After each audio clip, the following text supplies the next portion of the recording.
অখণ্ড সংহিতা বা অখণ্ড মণ্ডলেশ্বর শ্রী শ্রী স্বামী স্বরূপানন্দ পরমহংসদেবের উপদেশবাণী ষষ্ঠ খণ্ড, সদা সন্দিগ্ধতার দোষ। শ্রী শ্রী বামুনি বললেন, তা বলে নিজের মেয়ের প্রতি সদা সন্দিগ্ধ ভাব পোষণ করাও ঠিক নয়। সন্দিগ্ধতা পাপকে বিপরীতভাবে আহ্বান করে। সাধুকে চোর বলে মনে করলে অনেক সময় জিদ করে সে চুরি করে।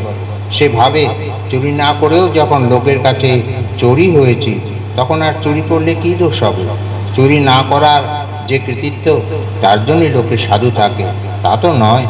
অনেকেই সাধু থাকে লোকের নিকট নিন্দিত না হওয়ার জন্য।